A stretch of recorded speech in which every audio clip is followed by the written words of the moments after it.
ఉండే మహాపురుషుల యొక్క ఫోటోలే ఉన్నాయా, లేకపోతే మన సమాజాన్ని విఘటన చేసేటువంటి స్థితిలో ఉండేటువంటి ఫోటోలు ఉన్నాయా? ఈ అనేక రకాల విషయాలు కుటుంబంలో ఆలోచించాలి. ఇది రెండవది. మూడవది కనుక చూస్తే స్వదేశీ వస్తువులు. ఎందుకంటే అప్పుడప్పుడు అంటుంటారు, సార్ వేరేవి చాలా బాగుంటాయి.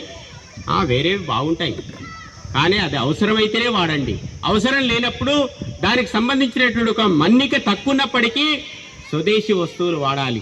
ఎందుకంటే మన ఇంట్లో మన అమ్మ అందం లేదని చెప్పి వేరే వాళ్ళ అందంగా ఉంటే ఆమెను పోయి అమ్మ అనం. ఎవరినంటాం అందంగా? మన అమ్మనే అందమైనటువంటి అమ్మ అంటాం. కనుక ఆ రకమైనటువంటి స్థితిలో రావాలి. కనుక మనం స్వదేశీ వస్తువుల విషయంలో రావాలి. అదేవిధంగా నాలుగవది పర్యావరణాన్ని కాపాడుకోవాలి. ఈ పర్యావరణాన్ని కాపాడుకోవడం కోసం ఇంకుడు గుంతలు పెరగాలి. వికారాబాద్లో ఇంటింటికి కూడా ఇంకుడు గుంతలు కనుక పెరిగితే దాని కారణంగా జల సంరక్షణ జరిగి భవిష్యత్తు లోపల మనకు నీటికి సంబంధించిన ఇబ్బంది రాదు. ఎందుకంటే వర్షాలు వచ్చినప్పుడు బాగా వస్తున్నాయి, కానీ సిమెంట్ రోడ్లు, సీసీ రోడ్లు అయినటువంటి కారణంగా భూమిలో ఇంకనటువంటి కారణంగా భూజలం పెరగట్లేదు. దాని కారణంగా అనేక రకాల సమస్యలు వస్తున్నాయి. విద్యుత్తును ఆదా చేసుకోవాలి. అదేవిధంగా మిద్దె తోటలను పెంచాలి. మిద్దె తోటల్లో రకరకాల పంటలు మనం పండించుకోవాలి. మన ఇంటి వరకు పర్యావరణాన్ని కాపాడగలిగేటువంటి స్థితిలో కూరగాయలు, పండ్లు, అక్కడ ఉండేటువంటి పూలు అనేకం మన ఇంటి ద్వారా వచ్చేటువంటి స్థితి రావాలి. ఇదే పర్యావరణానికి హేతుబద్ధము. ఆ స్థితిలోకి వెళ్ళడం కోసం ప్రయత్నం చేయాలి. చివరిలో పౌరుల యొక్క నియమ నిబంధనల విషయంలో మనం ఎట్లా ఉండాలి, దానికి సాక్షాత్తు రాముని యొక్క ఉదాహరణ మనకు తెలియాలి. ఎందుకంటే రాముడు ఉండేటువంటి దాంట్లో అరణ్యవాసం వెళ్ళినప్పుడు కావచ్చు, రాముడు ఉండేటువంటి చేసినటువంటి ప్రక్రియలు మనం గుర్తు చేసుకోవాలి. ఎందుకంటే ఇది సాకేత నగరం అని చెప్పి పేరు పెట్టుకున్నారు. అంటే రాముని యొక్క నగరం ఇది.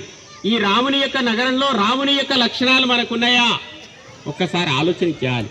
ఎందుకు అంటే మొట్టమొదట గుహుని ఆలింగనం చేసుకున్నాడు.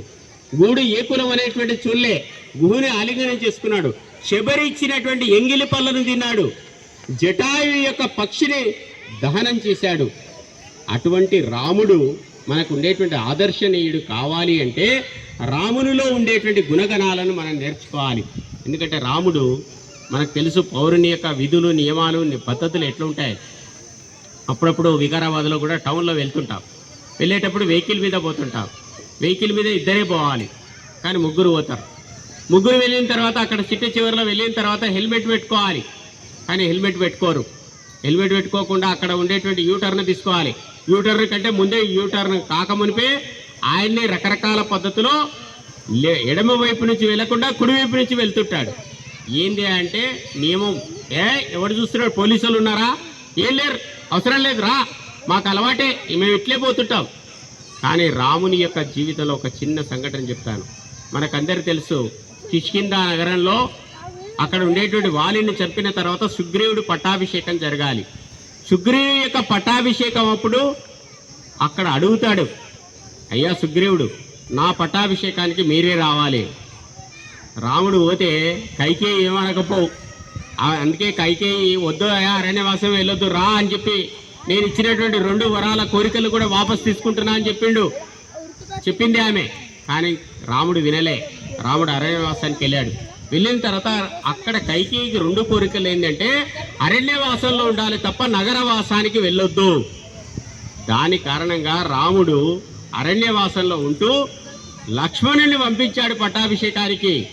అంతే తప్ప రాముడు వెళ్ళలేదు. అంటే చూడండి ఎట్లా నియమాలను పాటించాడు రాముడు అని. అదే పద్ధతిలో అక్కడ మనకు ఉండేటువంటి దాంట్లో రావణాసురుని చంపిన తర్వాత విభీషణుడు రాజయ్యాడు. లంకా నగరానికి వెళ్ళలేదు. అప్పుడు లక్ష్మణుడు వచ్చి చెప్పాడు, అపిస్వర్ణమయీ లంక నమే లక్ష్మణ రోచతి జననీ జన్మభూమిచ్చ స్వర్గాదపి గరీయసి.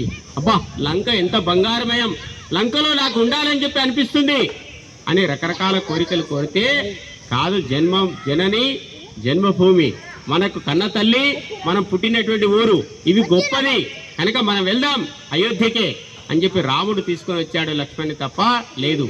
అదేవిధంగా సీతమ్మ వారు ఒక ప్రశ్న వేస్తుంది లక్ష్మణ్ని. ఏమని ప్రశ్న వేసింది చూడండి.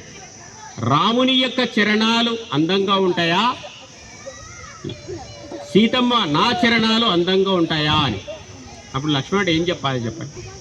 ఇదే ప్రశ్న మన కనుక వస్తే ఏం చెప్తాం? అప్పుడు సీతమ్మ వారి విషయంలో అక్కడ ఉండేటువంటి లక్ష్మణుడు చెప్పినటువంటి మాట చూడండి. అమ్మా, నీ చరణాలు కానీ అన్నయ్య చరణాలు కానీ కేవలం అందంగా ఎందుకుంటున్నాయంటే మీ ఆచరణ వల్ల, మీరు పాటించేటువంటి నియమాల వల్ల అది అందం వస్తుంది తప్ప కేవలం మీకు ఉండేటువంటి చరణాల అందం కాదు, అది ఆచరణ వల్ల. కనుక మనం ఆచరణలో మనం ఏ రకమైనటువంటి అలవాట్లు వ్యవహారం ఉంది ఒకరు చూశారు అనేటువంటిది కాకుండా నేను నియమబద్ధంగా, నేను ఒక స్వయం సేవక, నేను సభ్య సమాజాన్ని చైతన్యవంతం చేయడం కోసం ఏ రకమైనటువంటి పౌరుని యొక్క నియమాలు బాధ్యతల విషయంలో కూడా తూచా తప్పనటువంటి స్థితికి వచ్చినప్పుడే అదే నిజమైనటువంటి పంచపరివర్తనలో మార్పు జరుగుతుంది. కనుక రేపు శతాబ్దిలో అధికారిక సమయం ఇస్తూ గ్రామ గ్రామానికి సంఘ శాఖను తీసుకొని వెళ్తూ భవిష్యత్తులో మన ఇల్లు ఒక స్వర్గధామంగా కావాలి, మన ఊరు వికారాబాద్ ఒక మంచి నగరంగా తీర్చిదిద్దపడాలంటే ఇక్కడ ఉండేటువంటి కుటుంబాలు కేవలం వ్యక్తిగత స్వార్థంతో కాకుండా సమాజ చైతన్యంలో హిందుత్వం యొక్క జీవన విలయంలో నడుస్తూ మన యొక్క పుట్టినరోజులు హిందూ పద్ధతిలో జరుపుకుంటూ మన పెళ్లి వేడుకలు కూడా రాముని యొక్క సీతమ్మ వారి యొక్క వేడుక మాదిరి జరుగుతూ భవిష్యత్తులో మంచి వాతావరణాన్ని నిర్మాణం చేయడం కోసం ఆ పద్ధతిలో ప్రయత్నం చేస్తే బాగుంటుంది.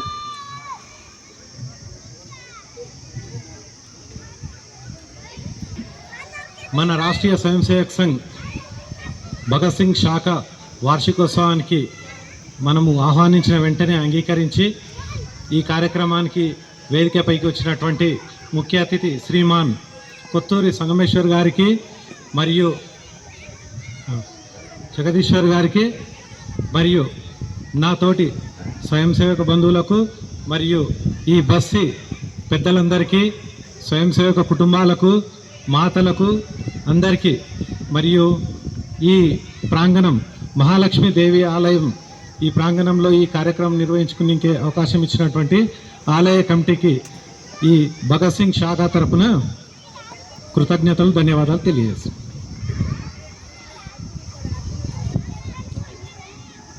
ఇప్పుడు ప్రార్థన ఉంటుంది, ప్రార్థన తర్వాత అందరం వెళ్ళిపోతాం. ప్రార్థన ఉంటుంది కాబట్టి అందరూ ఉండాలి, ఇక్కడ ఎవరు వెళ్ళొద్దు, ప్రార్థన అయిన తర్వాత వెళ్ళాలి.